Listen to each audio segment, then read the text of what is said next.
नमो गंगाय यमुनयोर्मध्ये वसन्ति सदन्नात्मानश्चिरञ्जीवितं वर्धयन्ति।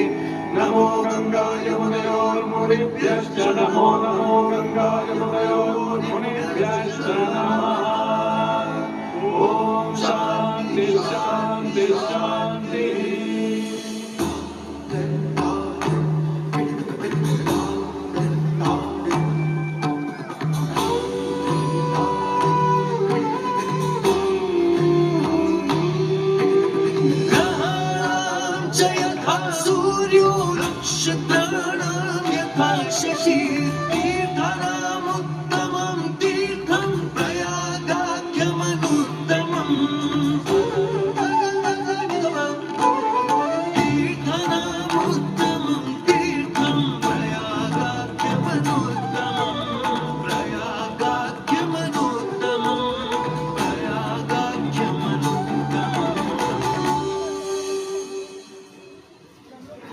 सूर्य ग्रहों में श्रेष्ठ है और चंद्रमा नक्षत्रों में श्रेष्ठ है।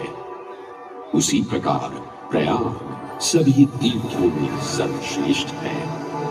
पद्म पुराण में वर्णित ये श्लोक जिस तरह प्रयाग की विशेषता को दर्शाता है, उसी तरह इस पावन क्षेत्र का गुणगान करने वाली अनेक पौराणिक कथाएं, किंवदंतियां एवं कहानियां आज भी जनमानस में प्रचलित है।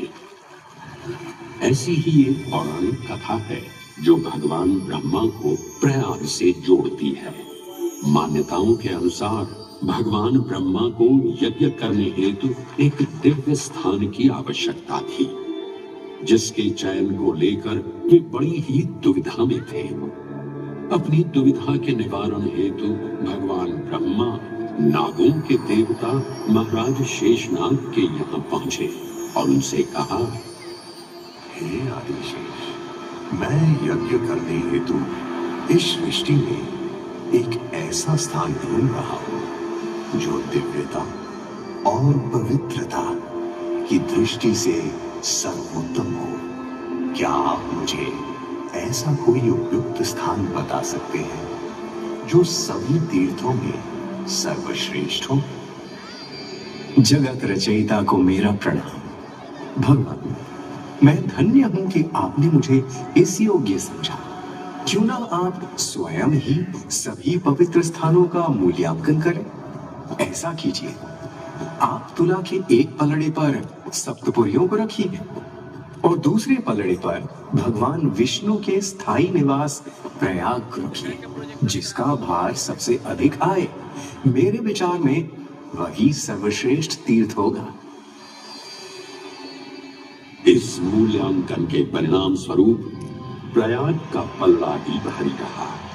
इस तरह प्रयाग की प्रधानता सिद्ध हुई और तभी से इसे तीर्थों का राजा कहा जाने लगा। आज भी ऐसी मान्यता है कि भगवान ब्रह्मा ने गंगा नदी के पश्चिमी तट पर 10 अश्वमेध यज्ञ संपन्न किए थे। आज उस स्थान को हम दशाश्वमेध घाट के नाम से जानते हैं।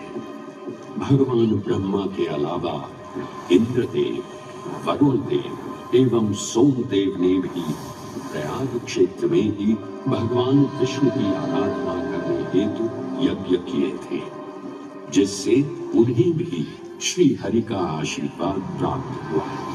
प्रयाग शब्द में प्र का अर्थ है प्रकृष्ट और याग का अर्थ होता है यज्ञ। इसीलिए इन दो शब्दों से बना प्रयाग सबसे पवित्र स्थान माना जाता है। प्रयाग ही संसार में एकमात्र ऐसा पावन क्षेत्र है जहाँ 3 पवित्र नदियों का संगम होता है। इस संगम का भी एक अनूठा महत्व है।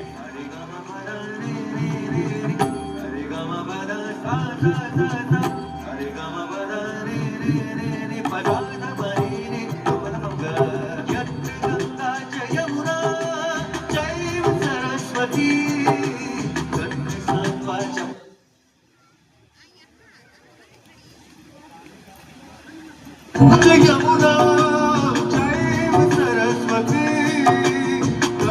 वाचपि वाच मुक्तिभागेन संशयः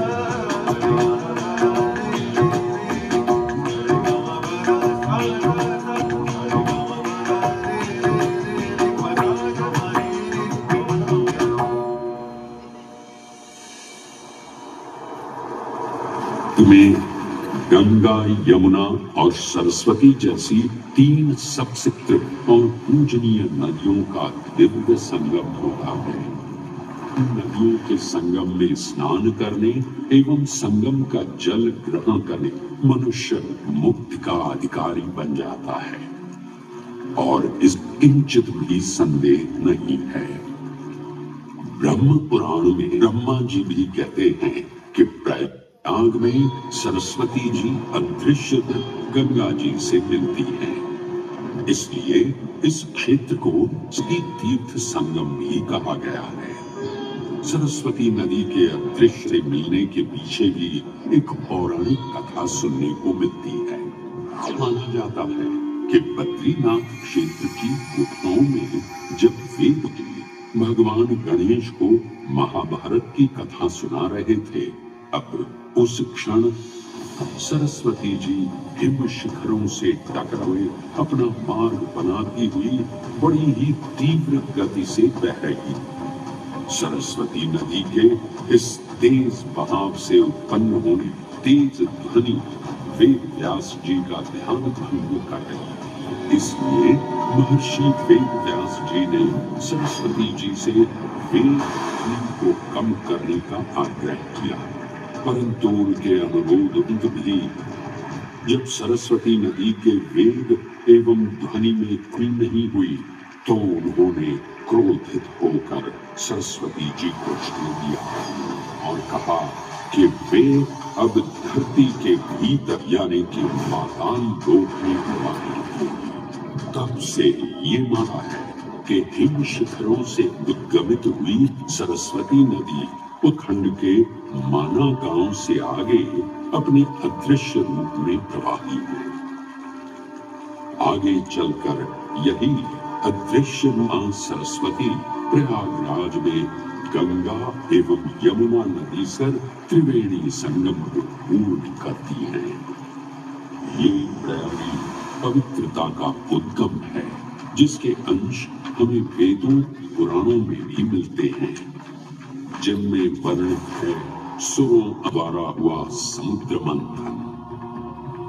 अमृत प्राप्ति के लिए सुरों और असुरों ने एकजुट होकर क्षीर सागर का मंथन किया, जिसके संदर्भ में पुराणों में विभिन्न कथाएं देखने को मिली। उन्हीं कथाओं में एक कथा महर्षि दुर्वासा इंद्रदेव से संबंधित है। इस कथा के अनुसार ऋषि दुर्वासा ने इंद्रदेव से प्रसन्न हो उन्हें पारिजातों की एक दिव्य माला भेंट की, जिसे इंद्रदेव ने साधारण पुष्पों की माला समझ स्वयं धारण न कर उसे अपने गजराज ऐरावत के मस्तक पर रख दिया। पल भर में बिजली वो माला धरा पर गिरा, उसे अपने पैरों तले ऋषि दुर्वासा से ये अपमान सहन न हुआ और उसी क्षण क्रोधित हो उन्होंने इंद्रदेव को श्राप दिया।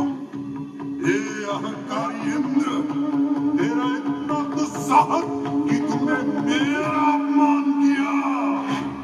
जिस वैभव एवं शौर्य पर तू इधर आ रहा है, क्षण भर में ही तेरा प्रतिष्ठा शक्तियां सब नष्ट हो जाएंगी। अत्रि पुत्र दुर्वासा समस्त देवगणों को श्रीहीन होने का श्राप दो।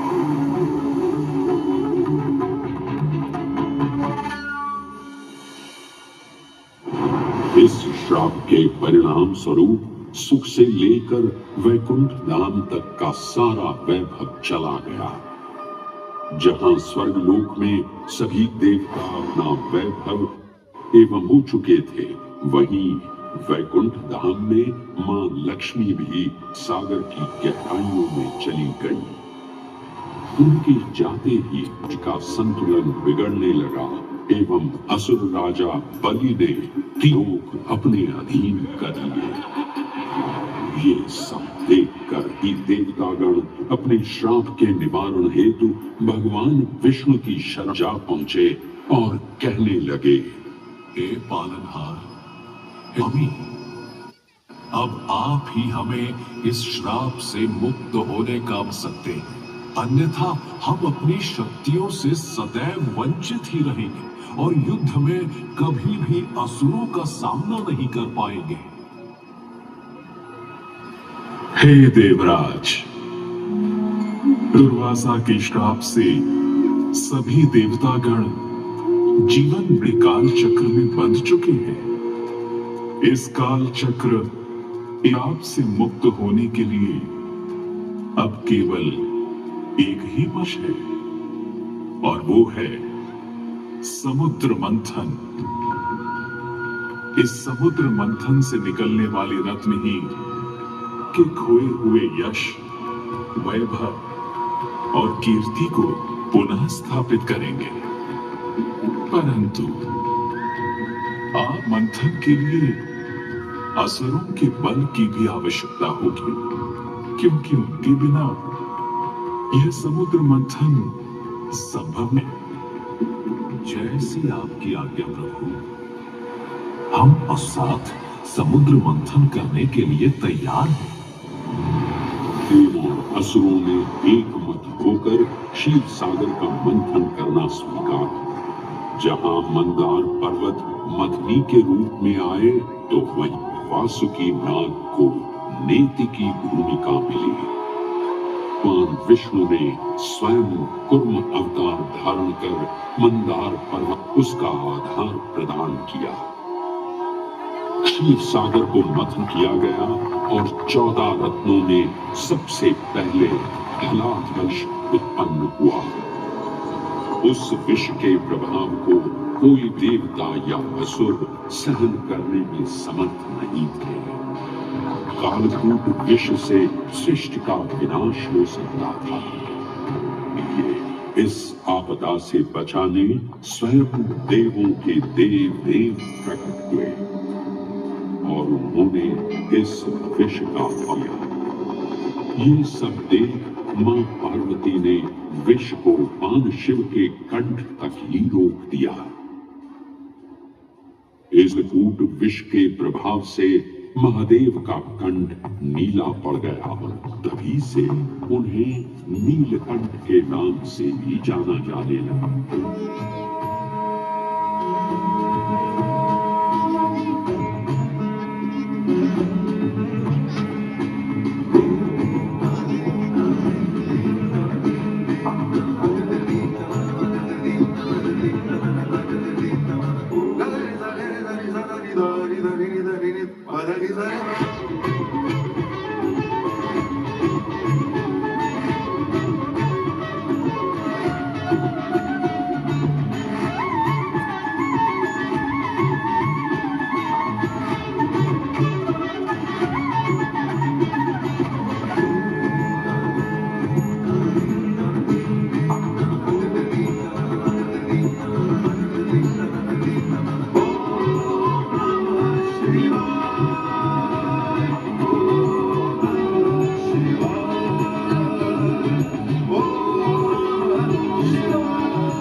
हलाहल के पश्चात समुद्र की गहराइयों से लक्ष्मी का आगमन हुआ, जिन्हें भगवान विष्णु ने करके अपनी अर्धांगिनी बना लिया।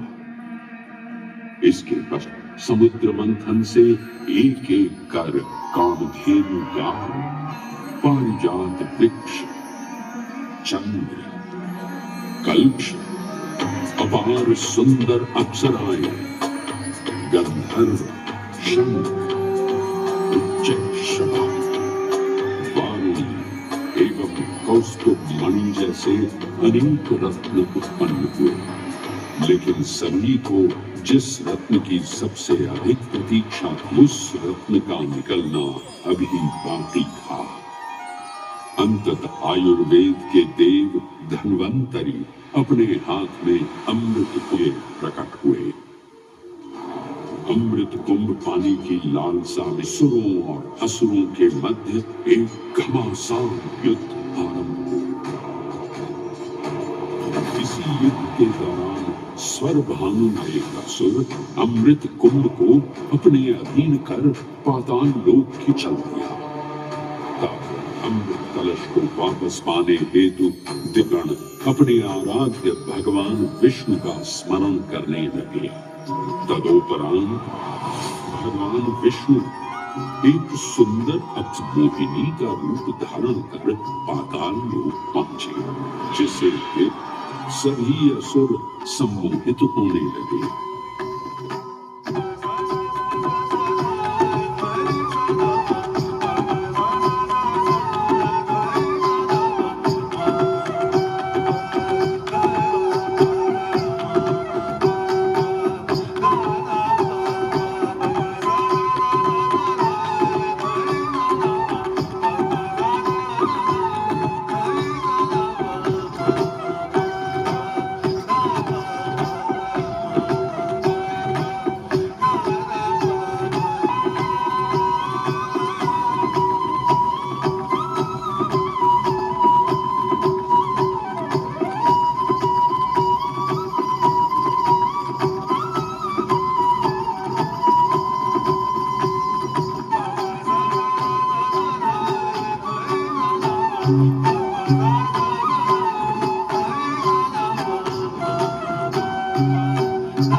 ये सुंदर अप्सरा कौन है?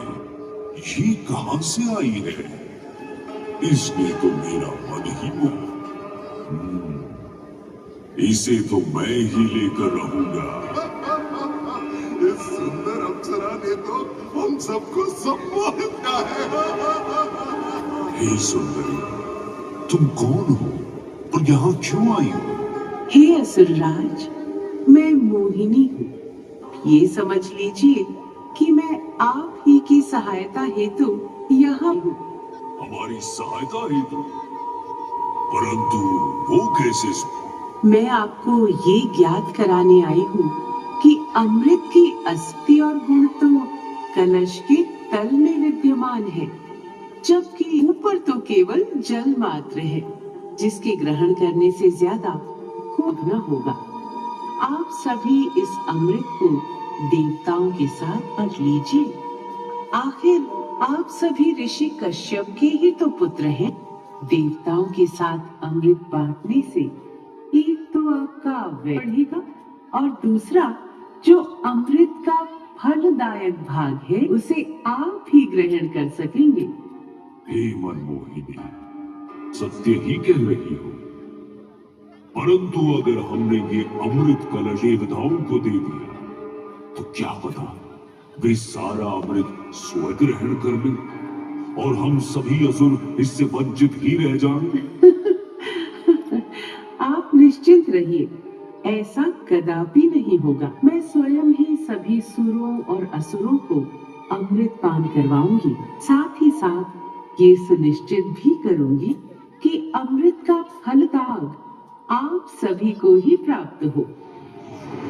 बस फिर भगवान विष्णु की अपरंपार लीला आरंभ हुई। जहां एक ओर सभी देवतागण विराजे तो वहीं दूसरी ओर सभी असुर।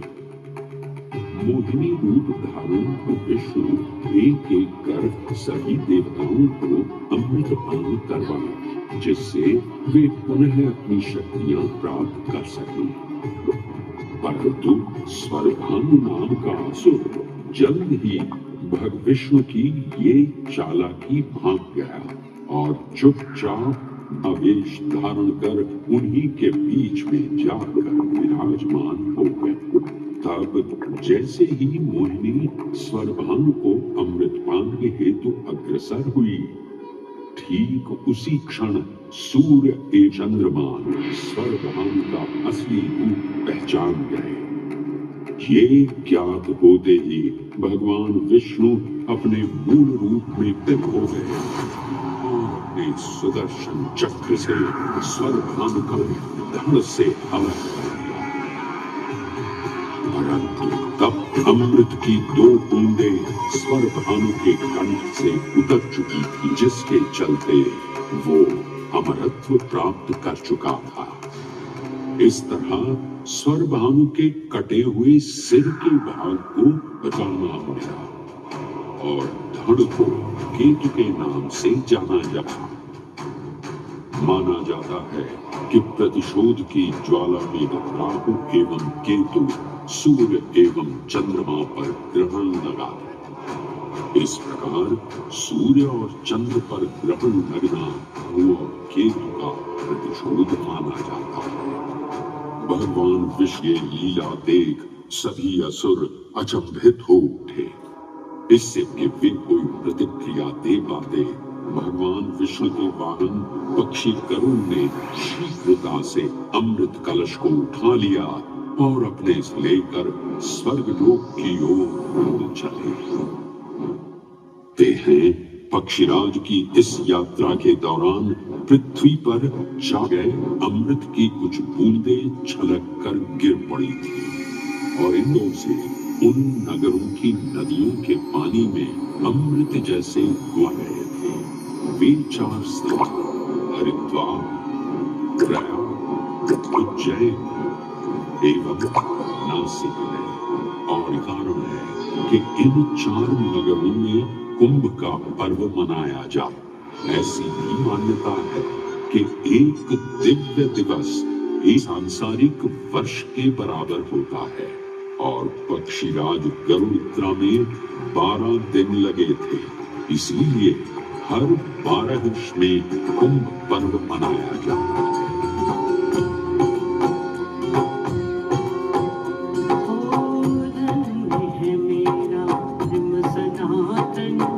अमृत यहाँ की जलधारा, धन्य है मेरा धर्म सनातन। अमृत यहाँ की जलधारा, भक्तों का हुआ समागम, खुशियों का जयकारा, खुशियों का जय जयकारा। गंगा यमुना सरस्वती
के अनूठे संरेखण से सुनिश्चित होता ये कुंभ महापर्व प्रयाग की भूमि पर उसी नक्षत्र में आयोजित होता है। इस नक्षत्र में यहाँ अमृत की बूंदें गिरी थी।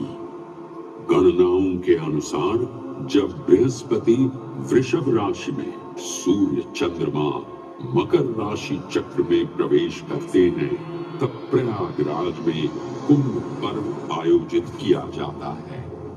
सनातन धर्म की प्राचीनतम धरोहर माना जाने वाला ये पर्व भारत ही नहीं बल्कि विश्व भर से आए करोड़ों धानुओं का स्वागत करता है। कुंभ पर्व केवल एक पर्व ही बल्कि एक तीर्थ का अवसर भी है, जहां लाखों करोड़ धानु कल्पवास के नियमों का पालन करते हैं। पौष पूर्णिमा से लेकर माघ पूर्णिमा तक चलने वाले उपवास के दौरान तीर्थालु सांसारिक सुखों को त्याग कर तपस्वी संतों की तरह कुटिया में रहते हैं। उनकी क्रिया ब्रह्म मुहूर्त में गंगा स्नान से शुरू हो संवंदना और भजन कीर्तन जैसे आध्यात्मिक कार्यों के साथ तक समाप्त होती है। श्रद्धालु दिन में एक ही बार भोजन ग्रहण कर मानसिक रूप से धैर्य, अहिंसा और भक्ति भाव में लिप्त रहते हैं। ऐसी मान्यता है कि जो कल्पवासी मोक्ष की अविलिये कुंभ पर्व में कल्पवास के नियमों का पालन करते हैं, उन मोक्ष अवश्य ही प्राप्त होता है। परम रूप से इस आध्यात्मिक पर्व की औपचारिक शुरुआत का श्रेय शताब्दी के हिंदू दार्शनिक और संत आदि शंकराचार्य दिया जाता है।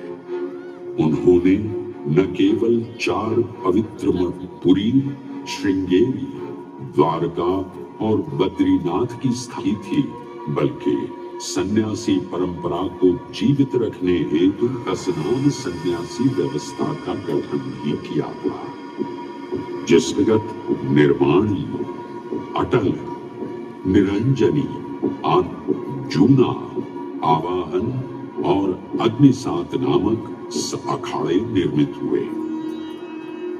आदि शंकराचार्य का उद्देश्य शास्त्रों के ज्ञान को आपस में साझा कर सनातन धर्म दार्शनिक आधारों को सुदृढ़ और परिपक्व करना था। अतः धर्म की सभी शाखाओं को संगठित रखने हेतु आदि शंकराचार्य ने प्रयाग की भूमि पर कुंभ पर्व को पुनर्जीवित किया। आज के इस दौर में कुंभ पर्व की महत्ता का अनुमान इसी बात से लगाया जा सकता है कि यूनेस्को द्वारा मानव अमूल्य सांस्कृतिक विरासत की प्रतिनिधि सूची में इसको शामिल किया गया है।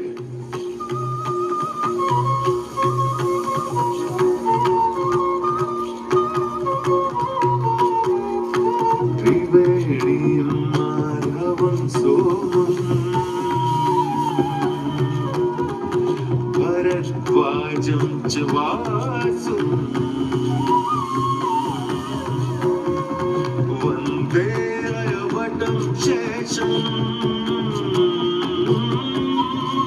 प्रयागं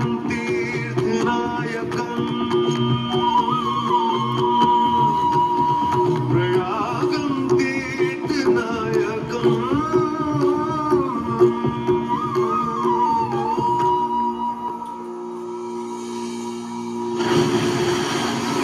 त्रिवेणी, माधव, सोम, भरद्वाज, सुकी, अक्षयवट और शेषनाग प्रभु इन 7 तीर्थ नायकों की हम वंदना करते हैं, परंतु उक्त 7 तीर्थ नायकों में वेणी माधव का प्रमुख स्थान है।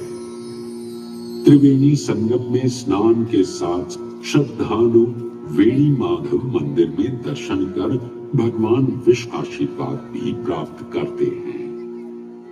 मान्यताओं के अनुसार वेणी माधव इलाहाबाद किले के परिसर में स्थित पातालपुर में एक पवित्र अक्षयवट वृक्ष के पत्तों पर एक के रूप में विश्राम करते हैं।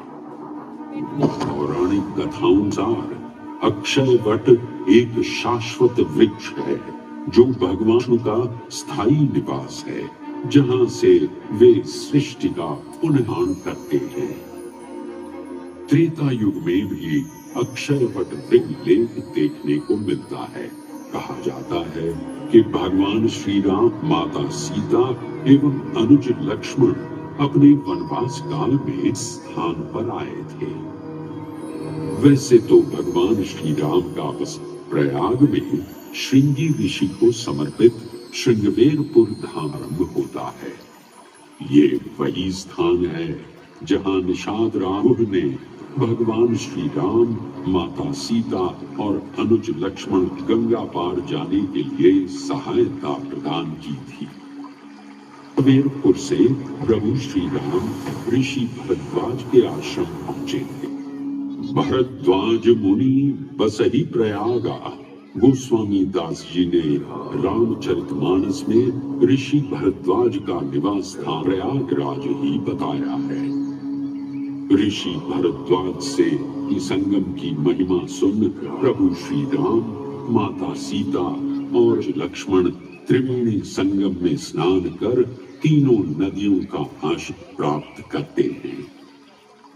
इसी कड़ी में एक प्रचलित के अनुसार संगम तट पर ही माता सीता ने प्रभु श्री राम, महादेव और परम शक्ति मां पार्वती की आराधना करने की अपनी मनोकामना को व्यक्त किया था, जिसके उपरांत श्री राम ने यमुना तट पर भगवान भोलेनाथ और मां दी को समर्पित एक मंदिर का निर्माण करवाया था, जिसे आज हम मनकामेश्वर मंदिर के नाम से भी जानते हैं। त्रेता युग में स्वयं प्रभु श्री राम ने माता सीता के साथ मंदिर में भगवान शिव एवं मां पार्वती की पूजा अर्चना, उनसे आशीर्वाद प्राप्त किया था। महादेव के इस प्राचीन मंदिर से अगर थोड़ा आगे चले, वहीं के अंशावतार पवन पुत्र हनुमान जी का मंदिर भी विद्य है।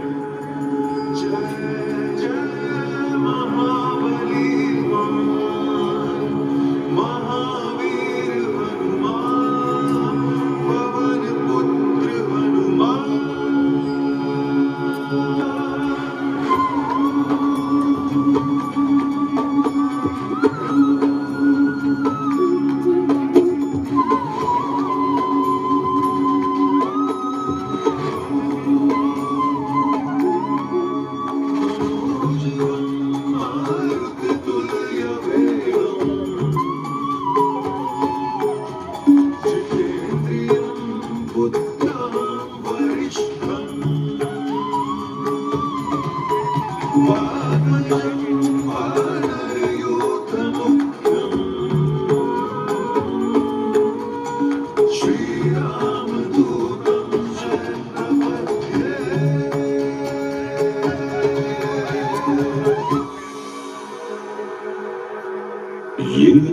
ऐसा अनूठा मंदिर जहां हनुमान जी लेटे हुए दिखाई देते हैं।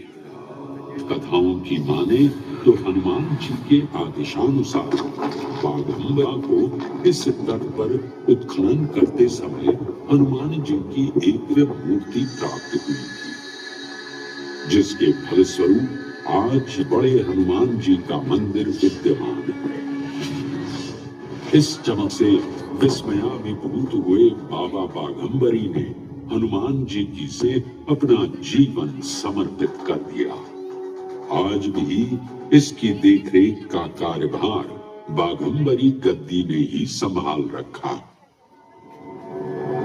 पुराणों एवं अनेक धार्मिक ग्रंथों में वर्णित प्रयाग क्षेत्र के कौशाम्बी का उल्लेख देखने को मिलता। कौशाम्बी प्राचीन भारतीय वत्स महाजनपद राजधानी थी। गौतम बुद्ध ने अपने तपस्वी जीवन के 6 और 9वें वर्ष यहीं बिताए और अपने अनुयायियों को कई महत्वपूर्ण धर्मोपदेश भी दिए। बौद्ध से अगर जैन परंपरा की ओर चले तो ऐसी मान्यताएं आज प्रचलित हैं कि प्राचीन तीर्थंकर ऋषभदेव ने भी देश में ही ज्ञान प्राप्त किया था। इसके अलावा थे जैन तीर्थंकर पद्म प्रभु का जन्म इक्ष्वाकु वंश में राजा श्रीधर और रानी सुसीमा देवी के घर कौशाम्बी हुआ था। यहाँ तक कि मगध सम्राट अशोक ने भी अपनी शाही देखभाल के लिए इसे अपनी उपराजधानी बनाया। तथ्यों को टटोले तो अशोक की लाट आज भी इंद्र में देखने को मिलती है। धार्मिक विविधता से पूर्ण प्रयाग क्षेत्र एक ऐसा अनूठा क्षेत्र है जहां का प्रकाश फैलाने सिख गुरु भी पधारे हैं। प्रयागराज के अहियापुर में स्थित गुरुद्वारा की संगत साहिब इसी की एक बेजोड़ निशानी है। कहा जाता है कि श्री गुरु तेग बहादुर जी अपनी यात्रा के दौरान 6 महीने इसी स्थान पर रुके थे। यहाँ विथना और ध्यान करते थे, इसलिए इसे तप स्थान भी कहा है। ये कहना गलत नहीं होगा कि त्रिवेणी संगम पर गुरुओं और संतों की शिक्षाओं का अनोखा समावेश है। ये गुरुद्वारा पक्की संगत साहिब आबास या इलाहाबाद के नाम से कुछ समय के लिए ये प्रयागराज आज भी जीवंत है और संस्कृति का अनूठा इतिहास संजोए हुए तीर्थराज प्रयाग में वेणी माधव, शिव और शक्ति के स्वरूप आज भी विद्यमान हैं, जो इस पावन को अद्वितीय बनाते हैं। प्रयागराज की इतनी विशिष्ट भूमि समझने के बाद लगता है कि ये कहना कभी नहीं होगा कि प्रयागराज सिर्फ एक शहर नहीं, बल्कि अंदर दैवीयता, विविधता और धार्मिकता को संजोए हमारा पूर्ण गौरवशाली इतिहास है।